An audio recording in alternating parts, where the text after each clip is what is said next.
ಜೊತೆಗೆ ಸೇರಿಕೊಂಡಿರುವಂಥ ನಮ್ಮ ಜಿಲ್ಲಾ ಕಾಂಗ್ರೆಸ್ ಅಧ್ಯಕ್ಷರಾದಂಥ ಹರೀಶ್ ಅವರಿದ್ದಾರೆ. ಅದೇ ರೀತಿ ಶಾಸಕಿಯಾದಂಥ ಪುತ್ತೂರಿನ ಮಾಜಿ ಶಾಸಕಿಯಾಗಿದ್ದಂಥ ಶಕುಂತಲಾ ಶೆಟ್ಟಿ ಅವರಿದ್ದಾರೆ. ಅದೇ ರೀತಿಯಾಗಿ ನಾನು ವಾರ್ ರೂಮ್ನ ಅಧ್ಯಕ್ಷನಾಗಿದ್ದೇನೆ ಇವತ್ತು. ಅದೇ ರೀತಿಯಾಗಿ ನಮಗೊಂದು ಇನ್ನೊಂದು AICC ಮತ್ತು KPCCಗೆ ಒಂದು ಕೋಆರ್ಡಿನೇಷನ್ಗಾಗಿ ಒಬ್ಬರು ಕೋಆರ್ಡಿನೇಟರ್ಸನ್ನು ನನ್ನನ್ನು ಮತ್ತು ನವೀನ್ ಅವರನ್ನು ನೇಮಕ ಮಾಡಿದ್ದಾರೆ. ಅವರು ನಮ್ಮ ಜೊತೆ ಇದ್ದಾರೆ. ಅದೇ ನನ್ನೊಟ್ಟಿಗೆ ಜಾಯಿಂಟ್ ಕೋಆರ್ಡಿನೇಟರ್ ಆಗಿ ನಮ್ಮ ಸುಬೋಧಯ ಆಳ್ವರವರು ಇದ್ದಾರೆ ಮತ್ತು ಉಳಿದ ಎಲ್ಲ ಸದಸ್ಯರು ಎಲ್ಲರೂ ಇದ್ದಾರೆ. ಆದರೂ ಈ ಸಂದರ್ಭದಲ್ಲಿ ನಾವು 2024 ಲೋಕಸಭಾ ಚುನಾವಣೆಯ ಹೊಸ್ತಿಲಲ್ಲಿದ್ದೇವೆ. ಇದು 2024ನೇ ಚುನಾವಣೆಯಲ್ಲಿ ಯಾರು ಕೇಂದ್ರ ಸರ್ಕಾರದ ಆಡಳಿತವನ್ನು ಹಿಡಿಬೇಕು ಎನ್ನುವಂಥ ಪ್ರಶ್ನೆ ನಮ್ಮ ಮುಂದೆ ಇರುವಂಥದ್ದಲ್ಲ. ಅದರ ಬದಲು ಈ ಸಂವಿಧಾನದ ಮತ್ತು ಪ್ರಜಾಪ್ರಭುತ್ವ ವ್ಯವಸ್ಥೆಯ ಉಳಿವಿನ ಹೋರಾಟ ಇದಾಗಿದೆ. ಇವತ್ತು ತಮಗೆಲ್ಲ ತಿಳಿದ ಹಾಗೆ ಯಾವ ರೀತಿ ಕಳೆದ 10 ವರ್ಷದಲ್ಲಿ ಇವತ್ತು ಕೇಂದ್ರ ಸರ್ಕಾರವನ್ನು ನಡೆಸಿಕೊಂಡು ಬಂದಿದೆ ಅಂತೇಳಿ ತಾವೆಲ್ಲ ವಿಚಾರ ಮಾಡಬೇಕು. ಇವತ್ತು ED ಇರ್ಬೋದು, ಶಾಸನಾತ್ಮಕ ಸಂಸ್ಥೆಗಳು ಅಥವಾ CBI ಇರ್ಬೋದು, ಇನ್ಕಮ್ ಟ್ಯಾಕ್ಸ್ ಇರ್ಬೋದು, ಯಾವುದೇ ಇಲಾಖೆಯನ್ನ ಒಂದು ಸ್ವಂತ ವ್ಯವಸ್ಥೆಗಾಗಿ ರಾಜಕೀಯ ಅಧಿಕಾರವನ್ನು ಉಳಿಸಲಿಕ್ಕಾಗಿ ಪ್ರಜಾಪ್ರಭುತ್ವ ವ್ಯವಸ್ಥೆಯಲ್ಲಿ ಒಂದು ಪ್ರತಿಪಕ್ಷಕ್ಕೆ ಅತ್ಯಂತ ದೊಡ್ಡ ಮಹತ್ವವಾದಂತಹ ಸ್ಥಾನ ಇದೆ. ಸನ್ಮಾನ್ಯ ಜವಾಹರ್ಲಾಲ್ ನೆಹರು ಅವರಿಂದ ಹೇಳಿಕೊಂಡು ಆ ಒಂದು ಇನ್ಸ್ಟಿಟ್ಯೂಷನ್ ರೀತಿ ನಾವು ಬೆಳೆಸಿಕೊಂಡು ಬಂದಿದ್ದೇವೆ. ಇವತ್ತು ಪ್ರತಿಪಕ್ಷದ ಬೇರೆ ಬೇರೆ ರಾಜ್ಯಗಳಲ್ಲಿರುವ ಸರ್ಕಾರವನ್ನು ಯಾವ ರೀತಿ ಇವರು ಸರ್ಕಾರ ಬೀಳುವಂತೆ ಮಾಡಿದ್ದಾರೆ, ಆ ಶಾಸಕರನ್ನು ಖರೀದಿಸಿದ್ದಾರೆ ಮತ್ತು ಒಂದು ಅಪವಿತ್ರವಾದಂಥ ಒಂದು ಆಕ್ಟ್ ಮೂಲಕ ಅಧಿಕಾರವನ್ನು ಹಿಡಿದಿದ್ದೇವೆ. ನಾವೆಲ್ಲ ಈ ವರ್ಷಗಳಲ್ಲಿ 10 ವರ್ಷಗಳಲ್ಲಿ ನಾವು ನೋಡಿಕೊಂಡು ಬಂದಿದ್ದೇವೆ.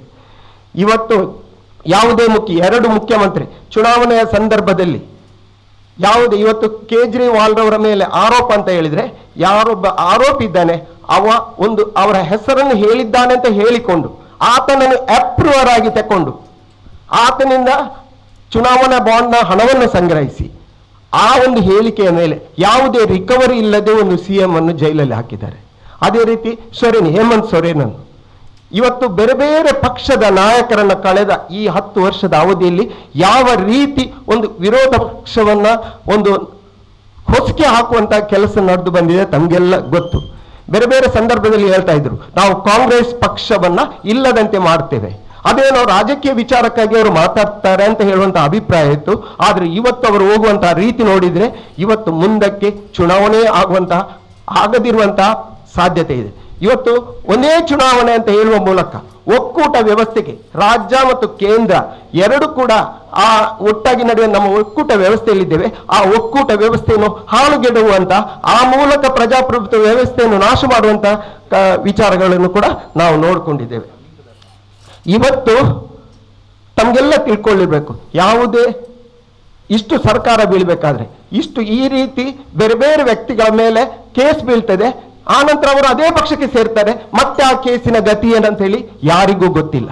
ಇಷ್ಟು ಸರ್ಕಾರಗಳು ಬೀಳ್ಬೇಕಾದ್ರೆ ಬೇರೆ ವಿರೋಧ ಪಕ್ಷದ ಶಾಸಕರು ಈ ಪಕ್ಷವನ್ನು ಬಿಟ್ಟು ಆ ಕಡೆಗೆ ಹೋಗ್ಬೇಕಾದ್ರೆ 25, 30, 50 ಕೋಟಿ ಹಣ ಚಲಾವಣೆ ಆಗಿದೆ. ಇವರು ಭ್ರಷ್ಟಾಚಾರ ರಹಿತವಾದಂತಹ ವ್ಯವಸ್ಥೆ ಕೊಡ್ತೇನೆ ಅಂತ ಹೇಳಿದವರದ್ದು ನಾವು ಇದೆಲ್ಲವನ್ನು ನಾವು ಅರ್ಥ ಮಾಡಿಕೊಳ್ಬೇಕು.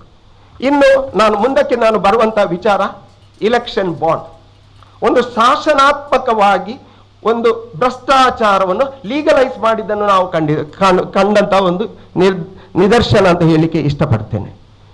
ತಾವೆಲ್ಲ ತಿಳ್ಕೊಳ್ಬೇಕು, 7,000 ಚಿಲ್ಲರೆ ಇವತ್ತು 2018 ನಂತರ ಒಂದು ಏನು ಡೊನೇಷನ್ ಬಂತು ಅದರಲ್ಲಿ 5,500 ಕೋಟಿಯಷ್ಟು ಹಣ ಬಿಜೆಪಿಗೆ ಹೋಗಿದೆ. ಹೆಚ್ಚಿನ ಸಿಂಹ ಪಾಲು ಬಿಜೆಪಿಗೆ ಹೋಗಿದೆ. ಮಾತ್ರ ಅಲ್ಲ, ಇವತ್ತು ಅವರು ಏನು ಹೇಳಿದ್ರು, ನಾವು ಕೊಡುವಂತ ಈ ಬಾಂಡ್, ಆ ಬಾಂಡಿಗೆ ಯಾರು ಹಣ ಕೊಡ್ತಾರಂತೇಳಿ ಗೊತ್ತಾಗುವುದಿಲ್ಲ. ಇವತ್ತು ಆ ಕಾನೂನನ್ನು ಮಾಡುವಂತಹ ಸಂದರ್ಭದಲ್ಲಿ ಈ ರಿಸರ್ವ್ ಬ್ಯಾಂಕ್ ಆಫ್ ಇಂಡಿಯಾದ ಮುಖ್ಯ ಅಧಿಕಾರಿ ಅವರು, ಚೀಫ್ ಜನರಲ್ ಮ್ಯಾನೇಜರ್ ಅವರೊಂದು ನೋಟ್ ಹಾಕ್ತಾರೆ. ಏನ್ ನೋಟ್ ಹಾಕ್ತಾರೆ ಅಂತ ಹೇಳಿದ್ರೆ, ಇದು ಪ್ರಿವೆನ್ಷನ್ ಆಫ್ ಮನಿ ಲಾಂಡ್ರಿಂಗ್ ಆಕ್ಟ್ಗೆ ವಿರೋಧ ಆಗ್ತದೆ. ಪರ್ಚೇಸರ್ ಯಾರೋ ಒಬ್ಬ ಪರ್ಚೇಸ್ ಮಾಡಬಹುದು, ಆದ್ರೆ ಅದು ಒಂದು ಬ್ಯಾರರ್ ಚೆಕ್ನ ಹಾಗೆ ಕೈಯಿಂದ ಕೈಗೆ ಬದಲಾಯಿಸಿ ನಿಜವಾಗಿ ಯಾರು ಕಾಂಟ್ರಿಬ್ಯೂಟ್ ಮಾಡ್ತಾನೆ ಅಂತ ಹೇಳುವಂಥದ್ದು ಗೊತ್ತಾಗುವುದಿಲ್ಲ ಅಂತ. ಆಗ ಅಧೀರ್ ಚೌಧರಿ ಅಂತ ಕಾಣ್ತದೆ, ರೆವಿನ್ಯೂ ಸೆಕ್ರೆಟರಿ ಅವರು ನೋಟ್ ಹಾಕ್ತಾರೆ. ಇದರದ್ದು ಉದ್ದೇಶವೇ ರಿಸರ್ವ್ ಬ್ಯಾಂಕ್ ಆಫ್ ಇಂಡಿಯಾಗೆ ಗೊತ್ತಾಗಿಲ್ಲ, ಇದು ಯಾರು ಕೊಡ್ತಾರೆ ಅಂತೇಳಿ ಗೊತ್ತಾಗದ ರೀತಿಯಲ್ಲಿ ನಡೆದಂತಹ ವ್ಯವಸ್ಥೆ ಅಂತ ಹೇಳಿ ಅವರೊಂದು ನೋಟನ್ನು, ಅವರು ಹಾಕಿದ ನೋಟನ್ನು ಅದನ್ನು ನಲ್ಲಿಫೈ ಮಾಡ್ತಾರೆ. ಆದರೆ ಇವತ್ತು ಮೊನ್ನೆ ಇತ್ತೀಚೆಗೆ ತಾವೆಲ್ಲ ನೋಡಿಕೊಂಡಿರ್ಬೋದು, ಹಿಂಡು ಅವರು ಈ ಬಗ್ಗೆ ಅಸೆಸ್ಮೆಂಟ್ ಮಾಡಿದರು. 45 ಕಂಪನಿಯನ್ನು ತೆಗೆದುಕೊಂಡ್ರು. 45 ಕಂಪನಿಯಿಂದ ಸುಮಾರು 145 ಕೋಟಿ ಹಣ ಸಂದಾಯ ಆಗಿದೆ. ಆ 45 ಕಂಪನಿಗಳ ಪೈಕಿ 33 ಕಂಪನಿಗಳು ನಷ್ಟದಲ್ಲಿರುವಂಥದ್ದು, ಅಥವಾ ಲಾಭ ಮತ್ತು ನಷ್ಟ ಸರಿಸಮ ಆಗಿರುವಂಥದ್ದು, ಅಥವಾ ಇನ್ನೊಂದು ಬೇರೆ ಕೆಲವು ಶೆಲ್ ಕಂಪನೀಸ್ ಅಂತ ಇರ್ತದೆ, ಅದರದ್ದು ಯಾರು ಡೈರೆಕ್ಟರ್ ಏನು ಎಂಥದಂತ ಗೊತ್ತಿರುವುದಿಲ್ಲ, ಅಂತ ಕಂಪನಿಗಳಿಂದ ಹಣ ಸಂದಾಯ ಆಗಿದೆ. ಒಂದು ನಷ್ಟದಲ್ಲಿರುವಂತಹ ಕಂಪನಿ ಯಾವ ರೀತಿ ಹಣ ಕೊಡ್ಲಿಕ್ಕೆ ಸಾಧ್ಯ ಆಗ್ತದೆ, ಅಥವಾ ಲಾಭ ನಷ್ಟ ಸರಿತೂಗುವಂತ ಸಂದರ್ಭದಲ್ಲಿ ಯಾವ ರೀತಿ ಆ ರೀತಿ ಹಣ ಕೊಡ್ಲಿಕ್ಕೆ ಸಂದಾಯ ಆಗ್ತದೆ. ಹಾಗಾದ್ರೆ ಹಿಂದೆ ಆವತ್ತು ರಿಸರ್ವ್ ಬ್ಯಾಂಕಿನ ಚೀಫ್ ಜನರಲ್ ಮ್ಯಾನೇಜರ್ ಅವರು ಹೇಳಿದ ಮಾತನ್ನು ಆಲೋಚನೆ ಮಾಡಬೇಕು. ಅವರು ಹೇಳಿದ್ರು, KYC ನಾವು ತಗೊಳ್ತೇವೆ ಕೊಟ್ಟ ಅದು ಫುಲ್ಲಿ ಟ್ಯಾಕ್ಸ್ ಪೇಯ್ಡ್ ಅಮೌಂಟ್ ಅಂತ ಹೇಳಿದ್ರು. ಇವತ್ತು ಯಾರೋ ಮೂಲಕ ಹಣ ಕಟ್ಟಿಸಿ ನಷ್ಟದಲ್ಲಿರುವಂತಹ ಕಂಪನಿಯ ಮೂಲಕ ಹಣ ಕಟ್ಟಿಸಿದ್ರೆ ಅಲ್ಲಿ ಟ್ಯಾಕ್ಸಿನ ಪ್ರಶ್ನೆಯೇ ಇಲ್ಲ.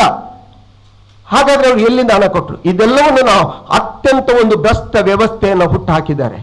ಇವತ್ತು ಮೊನ್ನೆ ಸುಪ್ರೀಂ ಕೋರ್ಟ್ನವರು ಅದನ್ನು ವಿದೋಲ್ಡ್ ಮಾಡುವವರೆಗೆ ಕೂಡ ಈ ರೀತಿ ಒಂದು ಶಾಸನಾತ್ಮಕವಾಗಿ ಭ್ರಷ್ಟಾಚಾರವನ್ನು ಒಳಗೆ ಹಾಕುವ ಮೂಲಕ ಇಡೀ ವಿರೋಧ ಪಕ್ಷಗಳನ್ನು ನಾಶ ಮಾಡುವಂತಹ ಹುನ್ನಾರ ಕೂಡ ಅದರಲ್ಲಿ ಸೇರಿಸಿಕೊಂಡಿದ್ದಾರೆ. ಮಾತ್ರವಲ್ಲ, ಯಾವುದೇ ಒಂದು ವಿರೋಧ ಪಕ್ಷಕ್ಕೆ ಯಾವುದೇ ಒಂದು ಡೊನೇಷನ್ ಕೊಟ್ಟರೆ ಅಂತ ಕಂಪನಿಯವರನ್ನು ಇಡಿಯ ಮೂಲಕ, CBI ಮೂಲಕ ಅವರನ್ನು ಶಿಕ್ಷೆಗೆ ಗುರಿಪಡಿಸುವಂಥದ್ದು ಮಾತ್ರ ಅಲ್ಲ, ನಂತರ ಅವರನ್ನೇ ಅಪ್ರೂವರ್ ಆಗಿ ತೆಗೆದುಕೊಂಡು ಅವರನ್ನು ಹೊರಗೆ ಬಿಡುವಂಥದ್ದನ್ನು ಕೂಡ ನಾವು ಕಾಣ್ತಾ ಇದ್ದೇವೆ.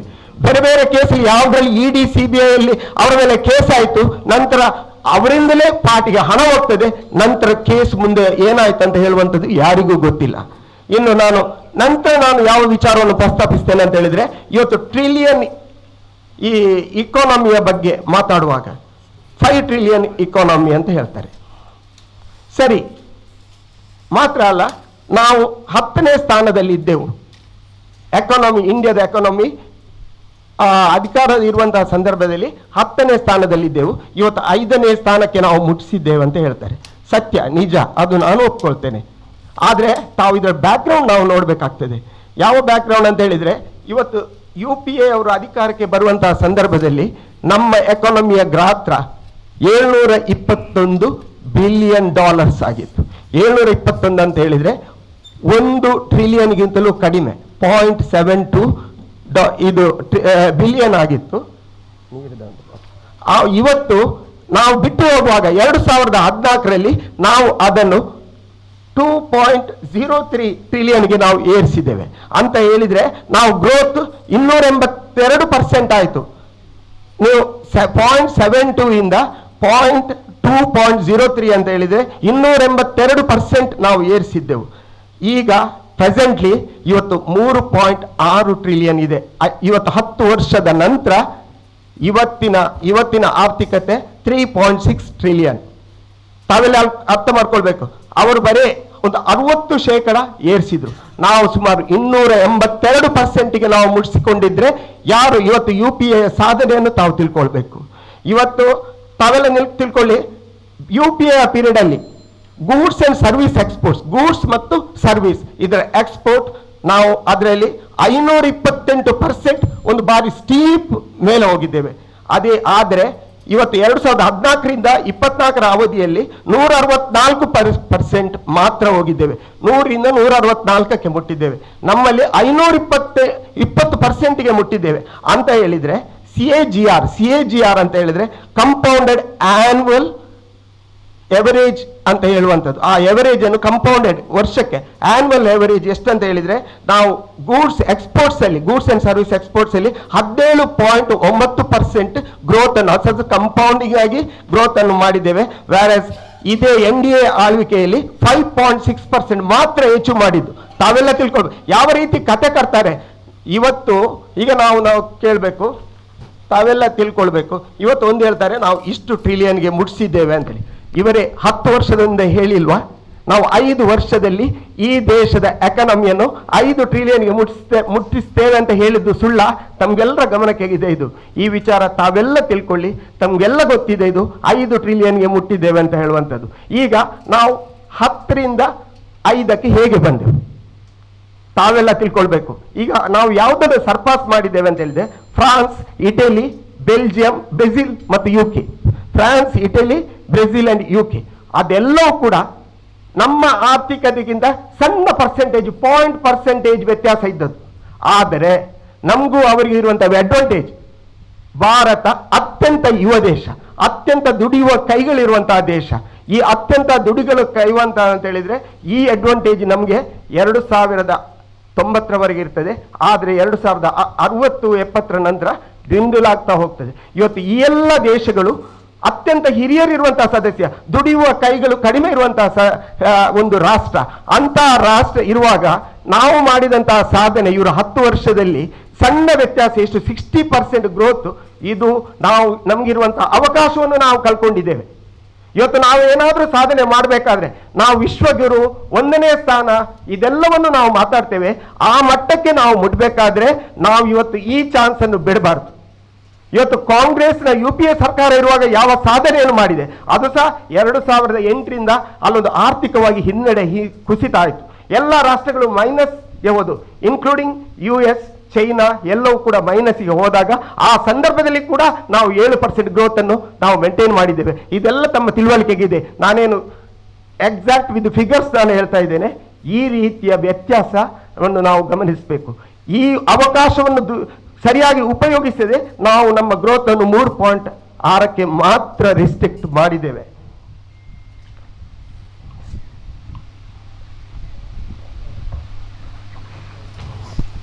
ಈಗ ಮುಂದುವರಿದು ನಾವು ಹೇಳ್ತೇವೆ ಇನ್ನು 5 ವರ್ಷದಲ್ಲಿ ನಾವು 3ನೇ ರಾಷ್ಟ್ರವಾಗಿ ಹೊರಹೊಮ್ಮುತ್ತೇವೆ.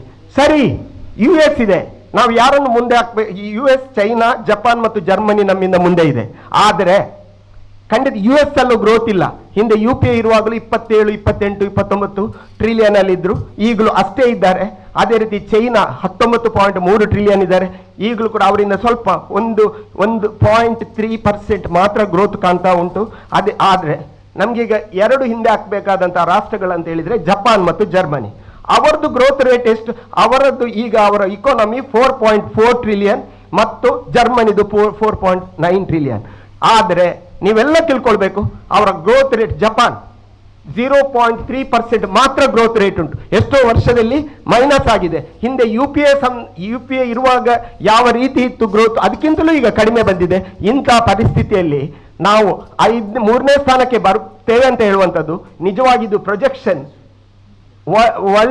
ವರ್ಲ್ಡ್ ಬ್ಯಾಂಕ್ನವರು ಮತ್ತು IMFನವರು ಪ್ರೊಜೆಕ್ಷನ್ ಇದನ್ನು 3rd 2022ಕ್ಕೆ ನಾವು ರೀಚ್ ಆಗಬೇಕಿತ್ತು. 2022ಕ್ಕೆ ರೀಚ್ ಆಗಬೇಕಿತ್ತು. ಅದೇ ರೀತಿ ಫೋರ್ಬ್ಸ್ ನಿಯತಕಾಲಿಕ ಅವರು ಕೊಟ್ಟಂತಹ ಅಸೆಸ್ಮೆಂಟ್ ಪ್ರಕಾರ ಕೂಡ 2022ಕ್ಕೆ ರೀಚ್ ಆಗಬೇಕಿತ್ತು. ಆದರೆ ಇನ್ನೂ ನಮಗೆ ರೀಚ್ ಆಗಲಿಕ್ಕೆ ಆಗಲಿಲ್ಲ. ಖಂಡಿತ ನಾವು ಆ ಸ್ಥಾನಕ್ಕೆ ಮುಟ್ತೇವೆ, ನಮಗೆಲ್ಲ ಅರ್ಹತೆ ಇದೆ. ಆದರೆ ಇವತ್ತು ನಾವು ಭಾವನಾತ್ಮಕವಾದ ವಿಚಾರಗಳನ್ನು ಬಿಟ್ಟು ನಾವು ಒಳ್ಳೆಯ ರೀತಿಯಲ್ಲಿ ಸರ್ಕಾರ ನಡೆಸಿದರೆ ಖಂಡಿತ ಯಶಸ್ವಿ ಆಗ್ತೇವೆ. ಇನ್ನು ಬೇರೊಂದು ಪ್ರಶ್ನೆ, ಕಾಂಗ್ರೆಸ್ ಇಷ್ಟು ವರ್ಷ 60 ವರ್ಷ ಆಡಳಿತ ನಡೆಸಿದೆ, ಏನು ಮಾಡಿದೆ ಅಂತ ಹೇಳುವಂತಹ ಪ್ರಶ್ನೆ ತಾವೆಲ್ಲ ತಿಳ್ಕೊಳ್ಬೇಕು. ಈ ಕಾಂಗ್ರೆಸ್ ಪಕ್ಷ ಅಧಿಕಾರಕ್ಕೆ ಬರುವಾಗ ಈ ದೇಶ ಯಾವ ರೀತಿ ಇತ್ತು? ನಿರಂತರವಾಗಿ ಇರ್ತದೆ. ಅದಕ್ಕೆ ಬೇಕಾದಂತಹ ಫೌಂಡೇಶನ್ ಕಾಂಗ್ರೆಸ್ ಕೊಟ್ಟಿದೆ. ಒಂದು ಮಾತ್ರವಲ್ಲ, ಒಂದು ಜಾತ್ಯತೀತ ಚೌಕಟ್ಟು ಮಾತ್ರ ಅಲ್ಲ, ಎಲ್ಲ ವ್ಯಕ್ತಿಗಳು ನಾವು ಪರಸ್ಪರ ವಿರೋಧ, ನಮ್ಮ ಸಂಸ್ಕೃತಿಯಲ್ಲಿ ವಿಭಿನ್ನತೆ ಇದ್ರೂ ಕೂಡ ಅದರಲ್ಲಿ ಏಕತೆಯನ್ನು ಕಾಣುವಂತಹ ಸಂಸ್ಕೃತಿಯನ್ನು, ಆ ಫೌಂಡೇಶನ್ ಅನ್ನು ನಾವು ಕೊಟ್ಟಿದ್ದೇವೆ. ಆ ಮೂಲಕ ಈ ರಾಷ್ಟ್ರ ಬೆಳೆದಿದೆ ಅಂತ ಹೇಳುವಂಥದ್ದನ್ನು ಅವರೆಲ್ಲರೂ ತಿಳ್ಕೊಳ್ಬೇಕು. ಇವತ್ತು ಈ ಕಚ್ಚತೀವು ದ್ವೀಪದ ಬಗ್ಗೆ ಒಂದು ಮಾತು ಬಂತು, ಒಂದು ಚುನಾವಣೆಯ ವಿಚಾರವಾಗಿ ಮಾಡಿಕೊಂಡು. ಇದನ್ನು ತಾವೆಲ್ಲ ತಿಳ್ಕೊಳ್ಬೇಕು. 1974ನೇ ಇಸ್ವಿಯಲ್ಲಿ ರಾಜತಾಂತ್ರಿಕವಾಗಿ ಒಂದು ದೇಶ ಇನ್ನೊಂದು ದೇಶದೊಡನೆ ನಿರ್ಧಾರ ತೆಗೆದುಕೊಂಡು ಕಚ್ಚಾತೀವನ್ನು ನಾವು ಬಿಟ್ಕೊಟ್ಟೆವು. ಅದರ ಬದಲು ಹಿಂದೂ ಮಹಾಸಾಗರದಲ್ಲಿ ದೊಡ್ಡ ಪ್ರದೇಶದಲ್ಲಿ ತೈಲ ಮತ್ತು ಅನಿಲವನ್ನು ಎಕ್ಸ್ಟ್ರಾಕ್ಟ್ ಮಾಡುವಂತ ವಿಚಾರ ಒಂದು ರೀತಿ ಒಪ್ಪಂದ ಆಗಿತ್ತು. ಒಂದು ರಾಷ್ಟ್ರವಾಗಿ ಇನ್ನೊಂದು ರಾಷ್ಟ್ರದೊಡನೆ ಮಾಡುವಂತ 50 ವರ್ಷದ ಹಿಂದೆ ಮಾಡಿದಂತ ಇದನ್ನು ಬರೇ ಚುನಾವಣೆಯ ಸಂದರ್ಭದಲ್ಲಿ ಚುನಾವಣೆಯ ವಿಚಾರವಾಗಿ ಇದನ್ನು ಒಂದು ಪ್ರಧಾನಮಂತ್ರಿಯಾಗಿ ರೈಸ್ ಮಾಡುವುದು ಸರಿಯಾ ಅಂತ ನಾವು ಆಲೋಚನೆ ಮಾಡಬೇಕು. ಇವತ್ತು ಕಚ್ಚಾ ತೀವು ಅಂತ ಹೇಳಿದ್ರೆ 1.4 ಕಿಲೋಮೀಟರ್ ಉದ್ದ, 300 ಮೀಟರ್ ಅಗಲ, ಇಷ್ಟು ಈ ವಿಸ್ತೀರ್ಣದ ಪ್ರದೇಶ. ಇವತ್ತು ಏನೋ ಮಾತಿಗೆ ಹೇಳಿದ್ರು ಸ್ಟ್ರಾಟಜಿಕ್ ಅಂತ ಹೇಳುವಂತ, ಅಥವಾ ಬೆಸ್ತರ ಬಂಧನದ ಬಗ್ಗೆ ವಿಚಾರ ಮಾತಾಡಿ. ಬೆಸ್ತರ ಬಂಧನಕ್ಕೂ ಕಚ್ಚಾ ತೀವಿಗೂ ಯಾವುದೇ ಸಂಬಂಧ ಇಲ್ಲ. ಅಗತ್ಯ ಇಲ್ಲದ ವಿಚಾರವನ್ನ ತುರುಕಿಕೊಂಡು ಹೇಳುವಂತದ್ದು, ಅದು ರಾಜಕೀಯ ಉದ್ದೇಶಕ್ಕಾಗಿ ಉನ್ನತ ಸ್ಥಾನದಲ್ಲಿರುವವರು ಮಾಡುವಂಥದ್ದು ಸರಿಯೇ ಅಂತ ಹೇಳುವಂಥದ್ದು ನಾವು ಆಲೋಚನೆ ಮಾಡಬೇಕು. ನೀವು ಈ ವಿಚಾರದಲ್ಲಿ ಮೋಹನ್ ಭಾಗವತ್ರವರು 2020 ವಿಜಯದಶಮಿ ಭಾಷಣ, ಹೆಚ್ಚಿನ ಅಂಶ ಅಕ್ಟೋಬರ್ 20 ಅಥವಾ 26 ಆ ಒಂದು ಅವಧಿಯಲ್ಲಿ ನೀವು ನೆಟ್ಟಲ್ಲಿ ಹಾಕಿ ನಿಮಗೆ ಸಿಗ್ತದೆ. ಅವರ ಭಾಷಣದ ಫುಲ್ ಟೆಕ್ಸ್ಟ್ ಸಿಗ್ತದೆ. ಮೋಹನ್ ಭಾಗವತ್ ಅವರೊಂದು ಹೇಳಿದರು.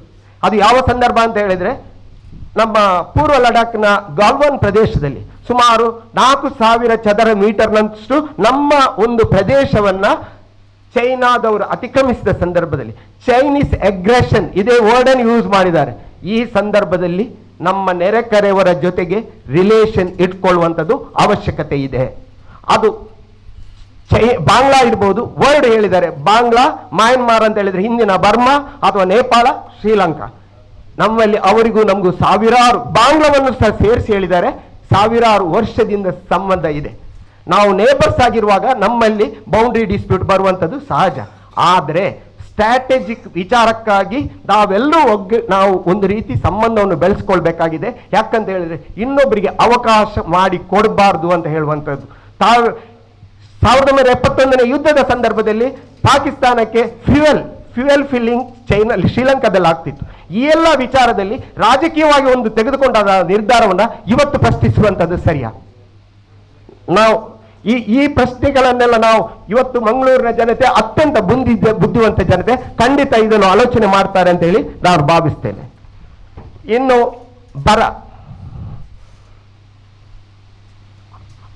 ತಾವು ಕೇಳಿರಬಹುದು, ಶಾ ಅವರು ಹುಬ್ಳಿಗೆ ಬಂದರು. ಶಾ ಅವರು ಹುಬ್ಳಿಗೆ ಬಂದಾಗ ಒಂದು ಮಾತು ಹೇಳಿದ್ರು, ನೀವು ಅರ್ಜಿ ಕೊಟ್ಟದ್ದು ತಡ ಆಯಿತು ಅಂತ. ನಂತರ ಬೇರೆ ಬೇರೆ ಯಾವ ರೀತಿ ಬೇರೆ ಬೇರೆ ಡೆವಲಪ್ಮೆಂಟ್ ಎಲ್ಲವನ್ನು ತಾವು ತಿಳ್ಕೊಂಡಿದ್ದೀರಿ. ಮುಖ್ಯಮಂತ್ರಿಯವರು ಏನು ಹೇಳಿದ್ರು, ಅಥವಾ ಇವರು ಕೃಷ್ಣ ಬೈರೇಗೌಡರು ಏನು ಹೇಳಿದ್ರು, ನಿರ್ಮಲಾ ಸೀತಾರಾಮನ್ ಏನು ಹೇಳಿದ್ರು, ಎಲ್ಲವೂ ತಿಳ್ಕೊಂಡಿತ್ತು. ಆದರೆ ಒಂದು ಕರ್ನಾಟಕ ಎದ್ದೇಳು ಕರ್ನಾಟಕ ಅಲ್ಲ, ಇನ್ನೊಂದು ಜಾಗೃತ ಕರ್ನಾಟಕ, ಅವರಿಬ್ಬರನ್ನು ಒಂದೇ ವೇದಿಕೆಗೆ ಕರೆಸಿದ್ರು. ಆದರೆ ನಂತರ ನಿರ್ಮಲಾ ಸೀತಾರಾಮನ್ ಅವರು ಬರಲಿಲ್ಲ. ಆದರೆ ಇಬ್ಬರದ್ದು ಕೂಡ ಮಾತುಗಳು ಬಂತು. ತಾವೆಲ್ಲ ತಿಳ್ಕೊಳ್ಬೇಕು, ಈ ಒಂದು ವಿಚಾರದಲ್ಲಿ, ಬರದ ವಿಚಾರದಲ್ಲಿ ನಾವು ಸೆಪ್ಟೆಂಬರ್ 13ನೇ ತಾರೀಕಿಗೆ ನಾವು ಇದನ್ನೊಂದು ಬರಪೀಡಿತ ಪ್ರದೇಶ, ಹೆಚ್ಚಿನ ಎಲ್ಲ MLA ಕ್ಷೇತ್ರಗಳನ್ನು ಬರಪೀಡಿತ ಪ್ರದೇಶ ಅಂತ ಘೋಷಣೆ ಮಾಡಿದ್ದೇವೆ. ಅದೇ ಸೆಪ್ಟೆಂಬರ್ 22ನೇ ತಾರೀಕಿಗೆ ಅಲ್ಲಿ ಅರ್ಜಿಯನ್ನು ಸಲ್ಲಿಸಿದ್ದಾರೆ. ನಂತರ ಟೀಮ್ ಬಂತು ಅಕ್ಟೋಬರ್ಗೆ, ಸೆಂಟ್ರಲ್ ಟೀಮ್ ಬಂತು. ಅವರು 20ನೇ ತಾರೀಕಿಗೆ ರಿಪೋರ್ಟ್, ಅಕ್ಟೋಬರ್ 20ನೇ ತಾರೀಕು, ಸುಮಾರು 4ರಿಂದ 8 ದಿವಸ, 4ರಿಂದ 8ನೇ ತಾರೀಕು ಅಕ್ಟೋಬರ್ ವರೆಗೆ ಇದ್ದು 20ನೇ ತಾರೀಕಿಗೆ ರಿಪೋರ್ಟ್ ಕೊಟ್ಟಿದ್ದಾರೆ. ಆ ನಂತರ ಬೇರೆ ಒಂದು ಸಬ್ ಕಮಿಟಿ ಮೀಟಿಂಗ್ ಆಯಿತು. ಅದರ ಮೊದಲು ಕೆಲವು ಸಚಿವರು, ನಮ್ಮ ರಾಜ್ಯದ ಸಚಿವರು ಮತ್ತು ಟೀಮ್ನವರು ಬೇರೆ ಬೇರೆ ಅಗ್ರಿಕಲ್ಚರ್ ಮಿನಿಸ್ಟರ್ ಮತ್ತು ಇತರರನ್ನು ಭೇಟಿಯಾಗಿದ್ದಾರೆ. ಇದರಲ್ಲಿ ಯಾವುದ್ರಲ್ಲಾದ್ರೂ ಸುಳ್ಳು ಅಂತ ಹೇಳಿದ್ರೆ ಇದಕ್ಕೆ ದಾಖಲೆಗಳು ಇವೆ. ಆ ನಂತರ ಇಷ್ಟೆಲ್ಲ ಆಗಿ ನಂತರ ಆ ಮೀಟಿಂಗ್ ನಲ್ಲಿ ಅಗ್ರಿಕಲ್ಚರ್ ಮಿನಿಸ್ಟರ್ ಒಂದು ರೆಸ್ಪಾನ್ಸ್ ಕೊಡ್ತಾರೆ. ಯಾವ ರೀತಿ ಅಂತ ಹೇಳಿದ್ರೆ, ಈ ಬರವನ್ನು ಡಿಕ್ಲೇರ್ ಮಾಡುವುದರಲ್ಲಿ ಮತ್ತು ಕ್ಲೈಮ್ ಮಾಡುವುದರಲ್ಲಿ ಕರ್ನಾಟಕದ ಪ್ಯಾಟರ್ನ್ ಅನ್ನು ಉಳಿದ ರಾಜ್ಯಗಳು ಫಾಲೋ ಮಾಡಿ ಅಂತ ಹೇಳಿ ಅಗ್ರಿಕಲ್ಚರ್ ಮಿನಿಸ್ಟರ್ ಹೇಳಿದ್ದಾರೆ. ಆ ನಂತರ ನಮ್ಮ ಸನ್ಮಾನ್ಯ ಸಿದ್ದರಾಮಯ್ಯ ಅವರು ಸ್ವತಃ ಮೋದಿ ಅವರನ್ನು ಮತ್ತು ಶಾ ಅವರನ್ನು ಭೇಟಿಯಾಗಿದ್ದಾರೆ ಡಿಸೆಂಬರ್ ಅಲ್ಲಿ. ನಾನು 3 ದಿವಸದಲ್ಲಿ ಡಿಸೆಂಬರ್ 20ಕ್ಕೆ ಭೇಟಿಯಾದರೆ 23ನೇ ತಾರೀಕಿಗೆ ನಾವು ಇದನ್ನು ಬರವನ್ನು ಇದರ ಬಗ್ಗೆ ಮೀಟಿಂಗ್ ಕರೆದು ನಾವು ಕೊಡ್ತೇವೆ ಅಂತ ಹೇಳಿದರು. ಆ ನಂತರ ಈಗ ಹೇಳ್ತಾರೆ ತಡ ಆಗಿದೆ. ಮತ್ತೆ ಕಡೆಗೆ ಮೊನ್ನೆ ದಿನ ನಿರ್ಮಲಾ ಸೀತಾರಾಮನ್ ಅವರು ಒಪ್ಪುವಂತ ಅನಿವಾರ್ಯತೆ ಬಂತು. ನಮ್ಮಿಂದ ಸ್ವಲ್ಪ ತಡ ಆಗಿದೆ ಅಂತೇಳಿ ಒಪ್ಕೊಂಡಿದ್ದಾರೆ. ತಮ್ಮೆಲ್ಲ ಮಾಧ್ಯಮದ ಮಿತ್ರರ ಎಲ್ಲರ ಗಮನಕ್ಕೆ ಇದೆ. ಇದು ಬರೇ ಬರಕ್ಕೆ ಸೀಮಿತ ಆಗಲಿಲ್ಲ. 15ನೇ ಪ್ಲಾನಿಂಗ್ ಕಮಿಷನ್ ಅಲ್ಲ, ಫೈನಾನ್ಸ್ ಕಮಿಷನ್ ಅವರು ಒಂದು ರಿಪೋರ್ಟ್, ಅದು ತಾತ್ಕಾಲಿಕ ರಿಪೋರ್ಟ್, ಆದರೆ ಫೈನಲ್ ರಿಪೋರ್ಟ್ ಅಲ್ಲಿ ಒಂದು 5,000 ಕೋಟಿ ಕೊಡ್ಬೇಕಂತ ಹೇಳಿದ್ರು. ಆದರೆ ಅದು ತಪ್ಪು ಮಾಹಿತಿ. ಆ ಫೈನಾನ್ಸ್ ಕಮಿಷನ್ ಅವರು 2020-21ನೇ ಸಾಲಿನಲ್ಲಿ ಕೊಡುವಂತ ರಿಪೋರ್ಟ್ ಕೊಡುವಾಗ ತಡ ಆಗಿತ್ತು. 2020-21ರಲ್ಲಿ ಕೊಡುವಾಗ ತಡ ಆಗಿತ್ತು. ಅದು ಇಂಟೀರಿಯಂ ರಿಪೋರ್ಟ್ ಅಲ್ಲ, ನಂತರ 21ರಿಂದ 26ರವರೆಗಿನ ವರದಿಯನ್ನು ನಂತರ ಕೊಟ್ಟರು. ಹಾಗಾಗಿ ಈ ರಿಪೋರ್ಟ್ ಅಲ್ಲಿ ಅದು ಬರಲಿಲ್ಲ ಅಂತ ಹೇಳಿ ನಿರ್ಮಲಾ ಸೀತಾರಾಮನ್ ಅವರು ಹೇಳೋದಕ್ಕೆ ಯಾವುದೇ ಅರ್ಥ ಇಲ್ಲ. ಮತ್ತು ಈ ಬಗ್ಗೆ ಕ್ಲಾರಿಫಿಕೇಶನ್ ಈಗಾಗಲೇ ಕೊಡ್ಲಿಕ್ಕಾಗಿದೆ. ಆ ನಂತರ ಅವರದ್ದು ಯಾವುದೇ ಉತ್ತರ ಇಲ್ಲ. ಇವತ್ತು ನಾವು ಕರ್ನಾಟಕ GST ಯಲ್ಲಿ ನಂಬರ್ 2 ಕಾಂಟ್ರಿಬ್ಯೂಷನ್ ಕೊಡುವಂತ ರಾಜ್ಯ. GST ಯಲ್ಲಿ ಮಹಾರಾಷ್ಟ್ರ ಬಿಟ್ಟರೆ ನಂಬರ್ 2 ಪರ್ ಕ್ಯಾಪಿಟ. ಒಂದು ತಲೆಗೆ ಲೆಕ್ಕ ಹಿಡಿದ್ರೆ ಕರ್ನಾಟಕ ನಂಬರ್ 1 ರಾಜ್ಯ. ಇವತ್ತು ಅಷ್ಟೆಲ್ಲ ನಾವು ಇದು ಮಾಡಿದ್ರು ಕೂಡ, ಇಷ್ಟು ಕಾಂಟ್ರಿಬ್ಯೂಷನ್ ಮಾಡಿದ್ರು ಕೂಡ ನಮ್ಗೆ ಇವತ್ತು ಕರ್ನಾಟಕಕ್ಕೆ ಅನ್ಯಾಯ ಆಗ್ತಾ ಇದೆ. ಇವತ್ತು ಸುಮಾರು GST ಯಲ್ಲಿ ನಾವು ಏನೋ ಹೇಳಿದ್ರು ಮೈ ಟ್ಯಾಕ್ಸ್ ಮೈ ರೈಟ್ ಅಂತ ಹೇಳುವಾಗ ನಾವು ಡೆವಲಪ್ಡ್ ಸ್ಟೇಟ್ ಅನ್ನು ಬೇರೆಯವ್ರು ನೋಡ್ಬೇಕು, ಖಂಡಿತ ನೋಡ್ಬೇಕು. ಎಲ್ಲವೂ ನಮ್ಗೆ ಸಿಂಹ ಪಾಲ್ ಕೊಡಿ ಅಂತ ನಾವು ಕೇಳ್ತಾ ಇಲ್ಲ. ಆದ್ರೆ ಇವತ್ತು ನಮ್ಗೆ ನಾವು ಕೊಟ್ಟ ಹಣದಲ್ಲಿ 12ರಿಂದ 13% ಮಾತ್ರ ಬರ್ತಿದೆ. ನಾವೊಂದು 30% ಎಕ್ಸ್ಪೆಕ್ಟ್ ಮಾಡೋದು ತಪ್ಪ? ಇಷ್ಟು ಕಾಂಟ್ರಿಬ್ಯೂಷನ್ ಮಾಡುವಾಗ ಇವತ್ತು ಮುಂಚೆ UPI ಅಲ್ಲಿ ಎಷ್ಟು ಕೊಡ್ತಾ ಇತ್ತು, ಇವತ್ತು ನಾವು NDA ಎಷ್ಟು ಕೊಡ್ತಾ ಇತ್ತು ಅಂತ ಹೇಳ್ತಾ ಇದ್ರು. ಕನಿಷ್ಠ ಮಾಹಿತಿ ಎಲ್ರಿಗೆ ಇದೆ ಅಂತ ತಿಳ್ಕೊಳ್ತೇನೆ. ವ್ಯಾಟ್ ಅಂತ ಹೇಳುವಂಥದ್ದು 2017-18ರವರೆಗೆ ಜಾರಿ ಇತ್ತು. 18ರಿಂದ ನಾವು GST ಅಂತಂದೆವು. ಇಲ್ಲಿ ಶೇರ್ ಮಾಡಲಿಕ್ಕೆ ಕಷ್ಟ ಆಗ್ತದೆ. ಆದರೆ ಇವತ್ತು ಎಲ್ಲೆಲ್ಲಿ ನಮ್ಮಲ್ಲಿ ಕೊರತೆ ಇದೆ ಅಥವಾ ಯಾವ ಕ್ಷೇತ್ರದಲ್ಲಿ ನಾವು ನಮ್ಮ ಪಕ್ಷದ ಒಂದು ಕೋಆರ್ಡಿನೇಷನ್ ಅಗತ್ಯ ಇದೆ, ಅದು KPCC ಮಟ್ಟದಲ್ಲಿ ಅಥವಾ AICC ಮಟ್ಟ ಮತ್ತು ಗ್ರಾಸ್ ರೂಟ್ ಲೆವೆಲ್, ಆ ಕೋಆರ್ಡಿನೇಷನ್ಗೆ ಒಂದು ಮಿಡಲ್ ಆಗಿ ಒಬ್ಬ ಕೋಆರ್ಡಿನೇಟರ್ ಆಗಿ ನಮ್ಮ ವಾರ್ ರೂಮ್ ಕಾರ್ಯಾಚರಿಸ್ತಾ ಇದೆ. ಒಂದು ರೀತಿ ಕೊಂಡಿಯ ರೀತಿಯ ಕೆಲಸವನ್ನು ಮಾಡ್ತದೆ. ಅದೇ ರೀತಿ ಎಲ್ಲಿ ಏನು ಫೀಡ್ಬ್ಯಾಕ್ ನಮ್ಮ ಮೇಲ್ನವರಿಗೆ ಕೊಡಬೇಕು ಅದನ್ನು ನಾವು ಕೊಡ್ತಾ ಇದ್ದೇವೆ. ಅಥವಾ ಮೇಲಿಂದ ಏನು ಫೀಡ್ಬ್ಯಾಕ್ ಬರ್ತದೆ ಅದನ್ನು ಗ್ರಾಸ್ ರೂಟ್ ಮಟ್ಟಕ್ಕೆ ಅಂತ ಹೇಳಿದ್ರೆ BLA ಮಟ್ಟಕ್ಕೆ ಕೂಡ ತಲುಪಿಸುವಂಥ ಕೆಲಸವನ್ನು ನಮ್ಮ ವಾರ್ ಮೂಲಕ ನಡೆಸ್ತೇವೆ. ಕ್ಷೇತ್ರದಲ್ಲಿ ನಾವು ಅದನ್ನು ಮುಂದುವರಿಸ್ಕೊಂಡು ಹೋಗಬೇಕು. ಸೋಷಿಯಲ್ ಮೀಡಿಯಾ ಕಂಡಕ್ಟ್ ಮಾಡೋರು ಬೇರೆಯೇ ಇದ್ದಾರೆ. ಅದರಲ್ಲಿ ಅವರಿಗೂ ಕೂಡ ಸಂದರ್ಭ ಸಮಯಕ್ಕೆ ಅನುಸಾರವಾಗಿ ನಾವು ಅವರಿಗೆ ಮಾಹಿತಿಯನ್ನು ಮತ್ತು ಸಲಹೆಯನ್ನು ಕೊಡ್ತೇವೆ. ಮಾತ್ರ ಅಲ್ಲ, ಸಂಬಂಧಪಟ್ಟವರ ಜೊತೆಗೆ ಮಾತಾಡಿಕೊಂಡು ಈ ಬಗ್ಗೆ ಕೋಆರ್ಡಿನೇಷನ್ ಮಾಡ್ತಾ ಇದ್ದೇವೆ. ತಪ್ಪು.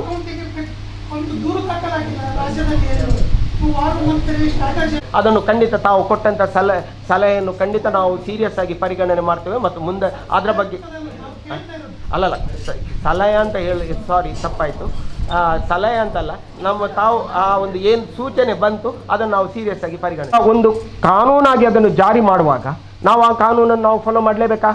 ಈಗ ಅಲ್ಲಿ ಪ್ರಶ್ನೆ ಏನು ಅಂತ ಹೇಳಿದ್ರೆ ಅಲ್ಲ, ಎಲ್ಲೋ ಮಾಡ್ಲಿಕ್ಕೆ ಅದಕ್ಕೆ ಕಾರಣಗಳು ಬೇರೆ ಇರಬಹುದು. ಅವರಿಗೆ ಯಾರು ಕೂಡ ಅದಕ್ಕೆ ಒಂದು ವಿಚಾರ, ಅದಕ್ಕೆ ಕಾರಣಗಳು ಬೇರೆ ಇರಬಹುದು. ಆದ್ರೆ ಕಾನೂನಾಗಿ ನಮ್ಗೆ ಒಂದು ಅವಕಾಶ ಬರುವಾಗ ನೋಡಿ, ಇಲ್ಲಿ ನಾವು ಯಾವುದೇ ಅಧಿಕಾರವನ್ನು ದುರುಪಯೋಗ ಮಾಡಲಿಲ್ಲ. ಇಲ್ಲಿ ಏನಾಗಿ ನಾವೇನು ಯಾವುದಕ್ಕೆ ನಮ್ಮ ಆಕ್ಷೇಪ ಅಂತ ಹೇಳಿದ್ರೆ ಇವತ್ತು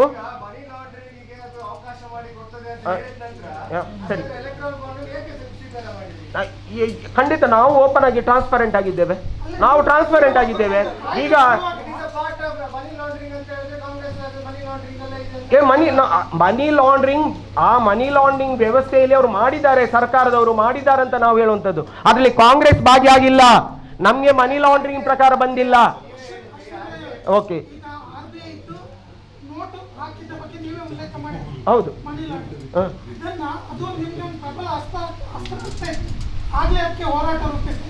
ನೀವು ಇಲ್ಲಿವರೆಗೆ ಸುಮ್ಮನಿದ್ದು ಮೊನ್ನೆ ಸುಪ್ರೀಂ ಕೋರ್ಟ್ ಅಲ್ಲಿ ಅಲ್ಲ, ಖಂಡಿತ ಅಲ್ಲ, ಖಂಡಿತ ಕಾಂಗ್ರೆಸ್ ಆಕ್ಷೇಪ ಮಾಡ್ತಾನೆ ಇತ್ತು. ಅದರಲ್ಲಿ ಕೂಡ ಆ ಕೇಸಲ್ಲಿ ಕೂಡ ಕಾಂಗ್ರೆಸ್ ಪಕ್ಷದ ಒಂದು ಅದಕ್ಕೆ ಸಂಬಂಧಪಟ್ಟವರು ಕಕ್ಷಿಗಾರರಾಗಿಯೂ ಇದ್ದಾರೆ, ವಕೀಲರಾಗಿಯೂ ಇದ್ದಾರೆ. ತಾವು ತಿಳ್ಕೊಳ್ಬೇಕು, ವಕೀಲರಾಗಿ ಕೂಡ ಕಾಂಗ್ರೆಸ್ ಪಕ್ಷದವರಿದ್ದಾರೆ, ಕಕ್ಷಿಗಾರರಾಗಿ ಕೂಡ ಕಾಂಗ್ರೆಸ್ ಪಕ್ಷದವರಿದ್ದಾರೆ. ಆದರೆ ನಾವೊಂದು ರೀತಿ ಈ ಒಂದು ಹಣ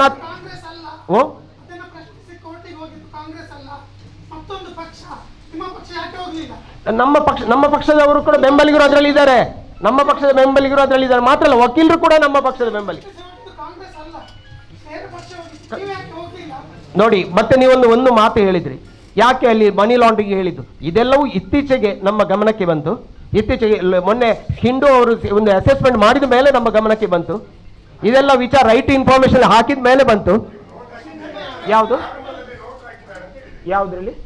ಹೌದು ನೋಡಿ, ಎಕ್ಸ್ಕ್ಯೂಸ್ ಮೀ, ಇದು ಏನಂತ ಹೇಳಿದ್ರೆ ಇಂಟರ್ನಲ್ ಸರ್ಕ್ಯುಲೇಷನ್ ಆಫ್ ಇದು ಅವರ ಒಳಗೆ ಒಂದು ಡಿಪಾರ್ಟ್ಮೆಂಟ್ನ ಒಳಗೆ ಸರ್ಕ್ಯುಲೇಟ್ ಆಗುವಂಥ ವಿಚಾರ, ಅದನ್ನೆಲ್ಲ ಪಬ್ಲಿಕ್ ಮಾಡಲಿಕ್ಕಿಲ್ಲ. ಈಗ ಆಫಿಷಿಯಲ್ ನೋಟ್ ಹಾಕೋದು 100% ನಮ್ಮ ಗಮನಕ್ಕೆ. ಅದನ್ನು ಯಾವಾಗ ಬರ್ತದೆ ಅಂತೇಳಿ ರೈಟ್ ಟು ಇನ್ಫಾರ್ಮೇಶನ್ ನಾವು ಕೇಳಿದ್ರೆ ಅದನ್ನು ಕೊಡಲಿಕ್ಕೆ ಸಾಧ್ಯತೆ ಇದ್ದರೆ ಮಾತ್ರ. ಇದು ಡಿಪಾರ್ಟ್ಮೆಂಟಲ್ಲಿ ಇದನ್ನು ಜಾರಿಗೆ ತರುವಂಥ ಸಂದರ್ಭದಲ್ಲಿ ಒಂದು ರೆವಿನ್ಯೂ ಡಿಪಾರ್ಟ್ಮೆಂಟ್ ಅಥವಾ RBI ನಡುವೆ ಆದಂಥ ವಿಚಾರ.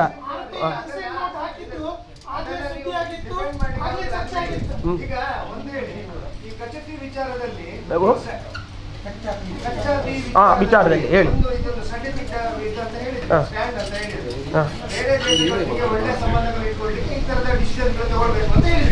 ಆವತ್ತಿನ 50 ವರ್ಷದ ಹಿಂದಿನ ಡಿಸಿಷನ್ ನೀವು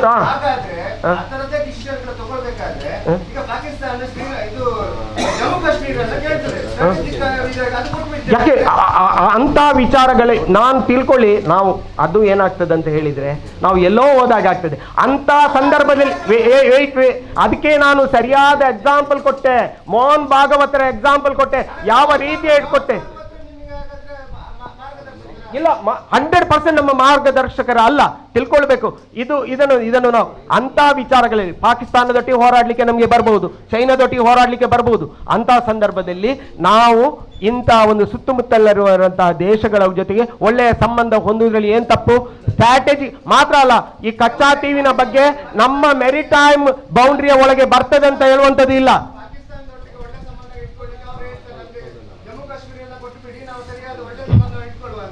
ಒಳ್ಳೆ ಸಂಬಂಧ ಇಟ್ಟುಕೊಳ್ಳಿಕ್ಕಾಗಿ ಮಾಡುವಂಥದ್ದಲ್ಲ, ನೀವು ತಪ್ಪು ತಿಳ್ಕೊಂಡಿದ್ದೀರಿ. ಒಳ್ಳೆ ಸಂಬಂಧ ಇಟ್ಟುಕೊಳ್ಳಿಕ್ಕಾಗಿ ನಮ್ಮ ಸ್ಟ್ರಾಟಜಿಕ್ ಇಂಪಾರ್ಟೆನ್ಸ್, ಜಮ್ಮು ಕಾಶ್ಮೀರ್ ನಮ್ಮ ಇಂಪಾರ್ಟೆನ್ಸ್, ಆ ಇಂಪಾರ್ಟೆನ್ಸ್ ಅನ್ನು ಪ್ರೊಟೆಕ್ಟ್ ಮಾಡಲಿಕ್ಕೆ, ಅಥವಾ ಚೈನಾದಲ್ಲಿ ಏನು ಡಿಸ್ಪ್ಯೂಟ್ ಇರುವಂತದ್ದುಂಟು ಅದನ್ನು ಪ್ರೊಟೆಕ್ಟ್ ಮಾಡಲಿಕ್ಕೆ ಬೇಕಂತ ಹೇಳುವಂಥದ್ದು. ಆ ಕೂಡಲೇ ನಾವು ನಮ್ಮ ವಿಚಾರವನ್ನೇ ಬಿಟ್ಟು ಕೊಡುವಂತ ವಿಚಾರ ಏನು ಮಾಡುವ? ಒಂದು ತಿಳ್ಕೊಳ್ಳಿ, ಇದು ಬರೇ ನಾವು ಬಿಟ್ಟು ಕೊಟ್ಟದ್ದಲ್ಲ. ಈ ಕಚ್ಚಾ ತೀವಿನ ಬಗ್ಗೆ ಹೆಚ್ಚು ಕ್ಲೇಮ್ ಶ್ರೀಲಂಕಾಕ್ಕೆ ಇತ್ತು. ಶ್ರೀಲಂಕಾ ಅವರ ಮೆರಿಟೈಮ್ ವಾಟರ್ನ ಒಳಗೆ ಬರ್ತಿತ್ತು, ನಮ್ಮ ಮೆರಿಟೈಮ್ ವಾಟರ್ ಒಳಗೆ ಬರ್ತಾ ಇಲ್ಲ. ಇದನ್ನು ತಾವು ತಿಳ್ಕೊಳ್ಬೇಕು. ಅಲ್ಲ ದೇಶ ನೋಡಿ, ನಾವ್ಯಾಕೆ ಮಾತಾಡೋದಿಲ್ಲ ಹಾಗಾದ್ರೆ? ಇಲ್ಲಿ ಸುತ್ತಮುತ್ತಲಿನ ದೇಶ ಈಗ ಮೊನ್ನೆ 4000 ಚದರ ಮೀಟರ್ನಷ್ಟು ಏರಿಯಾವನ್ನ ಅವರು ಪಡ್ಕೊಂಡ್ರು. ಅದಕ್ಕೆ ನಾವೇನು ಮಾತಾಡ್ತಾ ಇಲ್ಲ. ನಾವು ಯಾಕೆ ಅದನ್ನು ವಶಪಡಿಸಿಕೊಳ್ಳುವಂತ ಏನು ಕ್ರಮ ತಗೊಂಡಿದ್ದೇವೆ ನಾವು?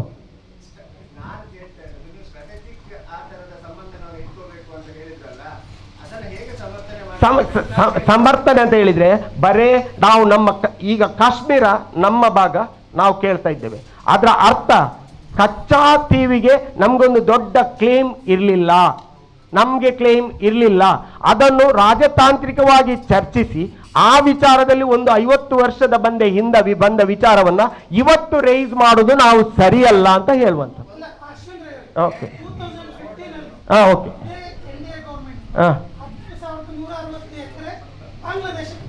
ಹೌದು ನೋಡಿ, ಖಂಡಿತ ಅಂಥದ್ದು ಬೇಕಾದಷ್ಟು ವಿಚಾರಗಳು ಇವೆ. ಬಾಂಗ್ಲಾದೇಶಕ್ಕೆ ಬಿಟ್ಟು ಕೊಟ್ಟದ್ದು ಹೌದು. ಈಗ ಅಲ್ಲ ಖಂಡಿತ ಅದು ನೋಡಿ, ಅದು ಸ್ಟ್ರಾಟಜಿ ಅಂತ ಹೇಳಿದ್ರೆ ನೋಡಿ, ಆ ಸಂದರ್ಭದಲ್ಲಿ ಅದಕ್ಕೆ ವಿರೋಧ ಇಲ್ಲದಿರಬಹುದು. ಆದರೆ ಇವರು ಕಚ್ಚಾತೀವು ಮಾಡುವಾಗ ಖಂಡಿತ ಅದನ್ನೊಂದು ಡಿಫೆನ್ಸ್ ಆಗಿ ತಗೊಳ್ಬಹುದು ಅಂತ ಹೇಳುವಂತ ನಾನು ಒಪ್ಕೊಳ್ತೇನೆ.